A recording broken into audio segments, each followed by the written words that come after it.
So an I2C transaction, the structure of a transaction means the sequence of zeros and ones that you expect to see on the two lines, the data line and the clock line, in order to send data, to write data, or read data. Okay? So I'm going to go over what the transaction looks like in detail over time. So what is expected on what ones and zeros sequence is expected on those two lines. So one thing to note is that in I2C, every transaction is either a write transaction, meaning the master is writing to the slave, sending data to the slave, or it's a read transaction, meaning the master is going to receive data from the slave. So every transaction starts off with a start condition. A start condition is a condition on the two signals, the SDA and SCL, that indicates the beginning of the transaction. I'll show you what that is on the next slide.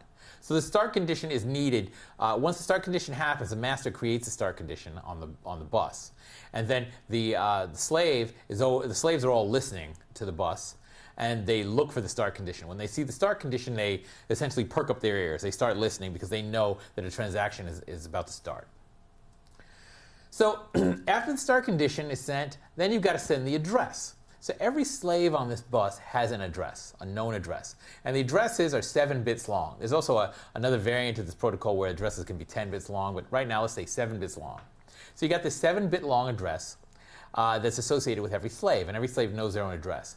So the master, when it's sending data to a particular slave, starting a transaction with a particular slave, it has to send that 7-bit long address on the wires, right? One clock cycle at a time. So it sends on SDA line, it sets, say the address is 0000001. So it puts that sequence on the SDA line one clock cycle at a time, one SCL. So the first SCL clock, you'll have a 0. The next one, you'll have a 0, and so on. It puts them on one at a time. And then, in addition to the address, there's one more bit that is a direction. Okay? So altogether, the address and direction make up a byte. It's 8 bits altogether. So 7-bit address plus a 1-bit direction. And the direction it's just a single bit, 0 or 1, that indicates whether this is a read transaction or a write transaction. So what happens is at the point when the address and the data direction are being sent, the slaves are all listening for the address. They receive the address bits one at a time. Then once they receive all 7, they compare those address bits to their own address. And if it's a match, then they continue to interact in this transaction. And if it's not a match, then all the rest of the slaves, where it's not a match, they just go to sleep and forget about this transaction and wait till it's over. Okay, so once you've sent the address and the direction, then there's a data byte or a set of data bytes that can be sent. Now, if this is a write transaction, then you send as many data bytes as you want to write. You want to write 10 bytes, you send 10 data bytes. If this is a read transaction, then what happens is the slave has to send bytes back, but as many bytes as it as are needed to be read, right? So there's a sequence of data bytes that happen, and data bytes keep getting transferred until finally there's a stop condition. The master says, okay, communication over, and it sets a stop condition, sends that on the data line, the SDA line. And the slave recognizes that and then stops the transmission. So that's the structure. And just to look at the start of this, the beginning of this, we talked about a start condition.